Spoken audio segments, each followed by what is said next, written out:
Hello YouTube. Just this is going to be my first video on my new channel, and the first video we're going to look at is what I've just received today in the post, the Samsung Gear S3 Frontier. So it's a new long-awaited smartwatch from Samsung. I'm sure if you're watching this video you know all about it, but I was just going to do a quick unboxing and a quick look at the physical watch and see what we think. So let's go ahead and have a look. So you have a nice clear wrapper on the outside, and you'll excuse the close video here, but I'm just not able to hold the camera at the same time.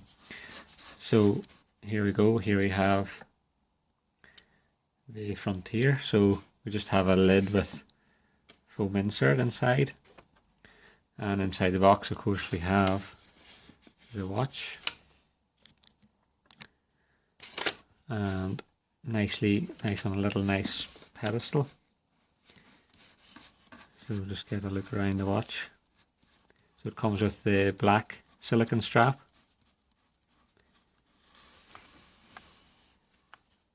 and there was a protective film on the watch which I've taken off, so the watch is nice and shiny. And we'll get another look at that in a second. Let's see what else is in the box. So on top we have a little foam insert which is just for discarding, and then we have, this is the charging dock, and there's just a little throwaway piece here. You see a little throw in the bin symbol on here, so we can just set that in the rubbish pile as well. So this piece now is the charger. So the watch sits on here nicely, and that comes in with a lead, so you don't actually have to buy the charger separately. It comes and it's magnetically attached, so you can see that it sits in there nice and firm, and you could have that on your bedside table even at night, and you have a little charging indicator on the front. And on the back you can see there where the USB lead plugs in. So let's have a look at the rest of the box. Okay, so we've got another layer here, so we pull this piece off. It just comes off here, yeah. So let's see what we have here.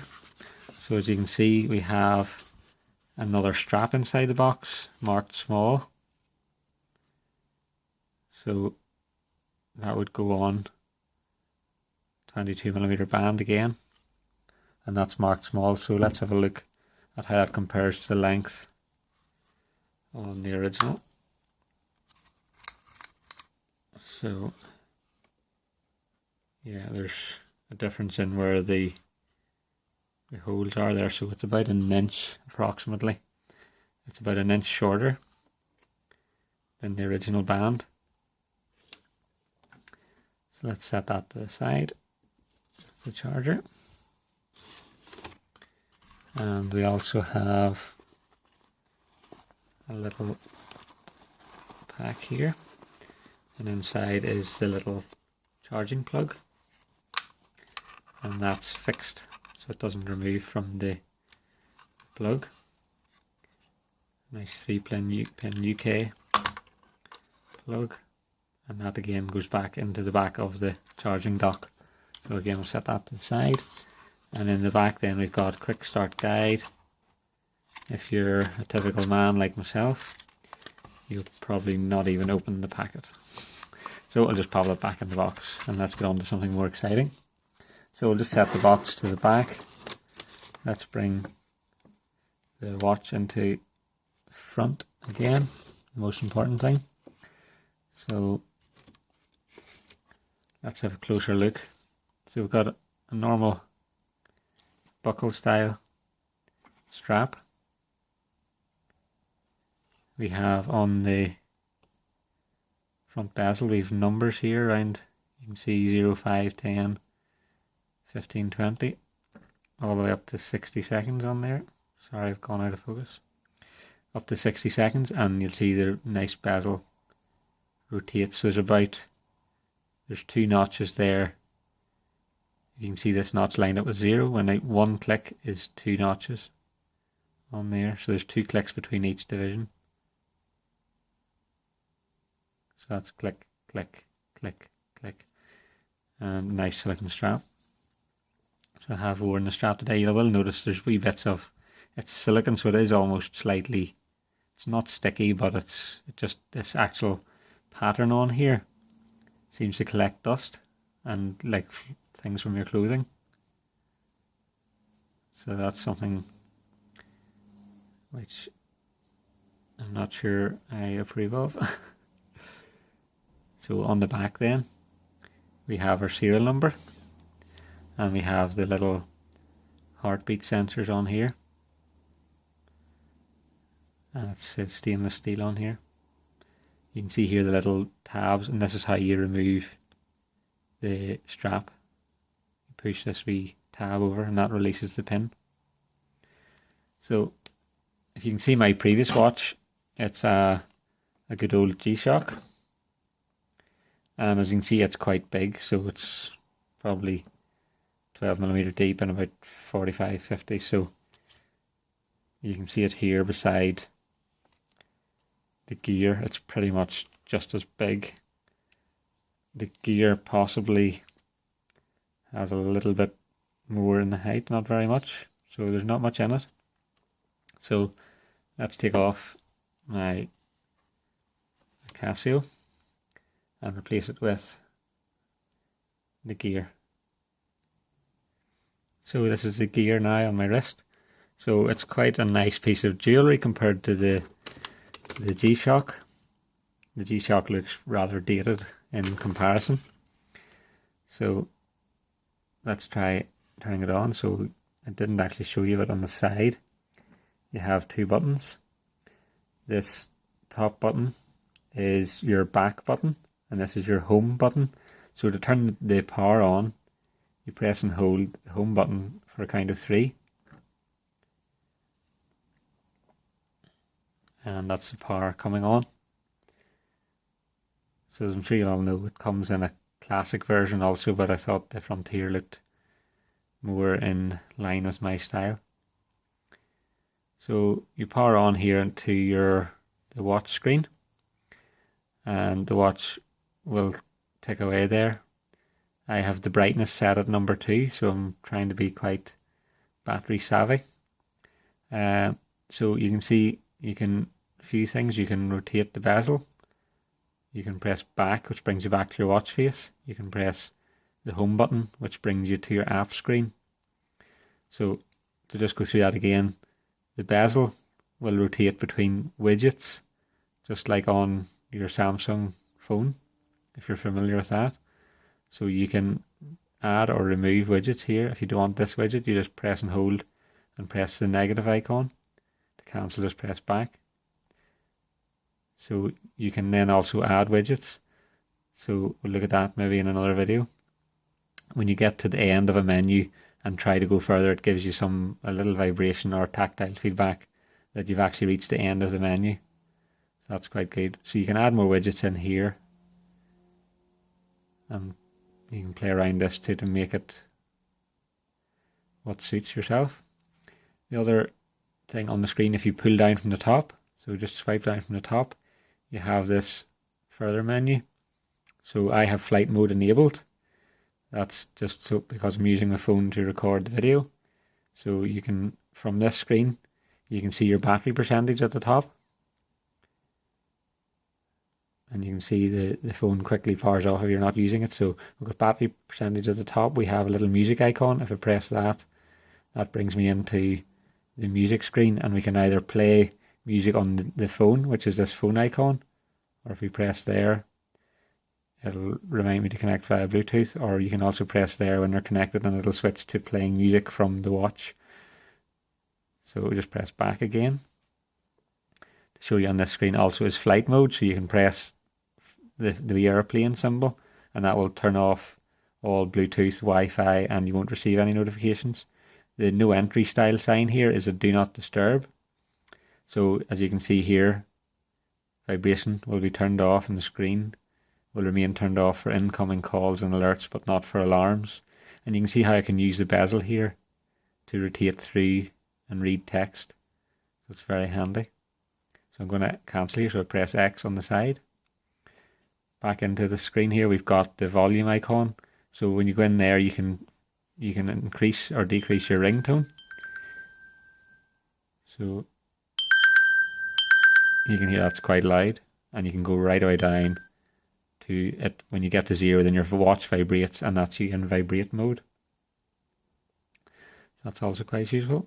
So if we press back again, go into the same screen, we've got a little sunshine icon, contrast, and it's at number 2, you can see. So if you press that, you can actually increase the brightness of your watch. And I reckon I've been using it at number 2 because I don't really need it to be really bright, and I do quite want the battery to last for more than one day. So I'm leaving the brightness at 2. Pressing the center does nothing there. So back to the main watch screen. If you rotate the bezel, as we've just covered so far, we rotate the bezel to look at the widgets. We pull down from the top to see the notifications. We can swipe that back up again. Pulling from the sides goes in straight into your widgets or your notification settings. And if we press this home button on the side, again, back button at this stage will do nothing because we're already back at the home screen or the watch face. If we press on the bottom right here, that will be the app screen. So in the app screen, really, you can scroll through recent apps and all these different icons here. When you get to this symbol, it looks like an artist's palette at the top. If you turn again, it will bring you to the next page, which has another list of things. And again, next page, scroll again, and then of course add more apps. So initially I thought it would be nice if you could scroll the little dot to one of the icons and then press a button, but actually you do have to scroll to one of the apps and then press the screen, and that's how you actually select what you like. So for example, go to messages and press the screen, and that's you in the messages then. So it actually is quite intuitive once you get used to it. So you scroll around, you don't actually have to hit this particular icon, you can just hit the screen anywhere and it'll go into that menu. Or the other option is you don't need to scroll around at all, you just press with your finger where you'd like to call, or which icon you'd like to select. So that's pretty much an overview of the watch apart from the watch faces. So you can see here I've got the standard Frontier face. You can see down at the bottom it says no info, so that means I need to set up a city, and that will then update my weather. So if we go and press and hold on the watch face, it brings me into the menu where I can select the different watch faces. So we press and hold, we can swipe. So you have, as standard, you have 1, 2, 3, 4, 5, 6, 7, 8, 9, 10, 11, 12, 13, 14, 15. So you have 15 watch faces that come as default. And there is some very nice ones on there. Particular like this one, which is very matrixy modern style. Again, we can press and hold to change there. And we can have, if we want to go, maybe to go with Sunday dress, we can pick the nice classic face, which is quite nice. Press and hold again. One more that I did discover, this one, the chronograph. So the red hand actually stays in the center until you press on the screen here, and then you have a stopwatch which starts automatically. You can stop it, restart it, and reset it with the X. So that's really nice face also, and you can see there the date, which is really handy. At the top of the screen there, you will notice also you have a little watch symbol. That means that you're in standalone mode. So in other words, you're not connected to the phone, and the little airplane means that we're in flight mode. So if we scroll down, we can see we're in flight mode and we're in standalone mode. You can also see there I have 33% battery. the phone arrived at about 12 o'clock today, and it's now, what time? It's now 8 o'clock. So have had the watch on for around 8 hours. Some of that time was in flight mode, and you can see that we've used about 50% battery power. So maybe I'm playing about with it a bit much, but it's only to be expected. But I'm guessing at this stage that the battery won't last for 3 or 4 days as suggested by Samsung. So I hope you enjoy this short review. Initial impressions are quite good on the watch. I'm happy with the look. I think it looks quite premium. And you can see the buttons there on the side. Now a bit better that I have it off. And the sensors on the back. I could just show you the little heartbeat sensor working if you'd like to see that. So to get the way I've discovered, maybe this isn't the only way, but if you press on this little heart, it says measuring, and you can see on the back you have the little sensors flashing. So if I place that on my wrist and press the heart, it's all very romantic looking, but you have a heart on there which is measuring your heart rate. So on the back, that little sensor pair will be flashing, and then we'll see how fit I am here now. We've got 63 beats per minute. Okay, so I hope you enjoyed that short review. The only gripe, as I said so far, was the way that the grain on the strap can pick up little bits of fluff and so on. The fact that it's a silicone watch. So far I'm really happy, and let's see how we go, and stay tuned and please subscribe. This is a brand new channel. Intend to post videos on different gadgets like this watch and so on. I do a bit of investing, so I might do some investing videos or business videos. Maybe some to show you my rifle. I do a bit of shooting, so it's really going to be a man's channel on various things like cars and all the different things I've mentioned. And hopefully you can subscribe and enjoy and join me on that journey. And thanks for watching, and love to hear your comments below, and maybe you've got one of these watches also, and what do you think? And if you have any tips for me, something that I haven't discovered so far, you can let me know. Thanks very much. Bye bye.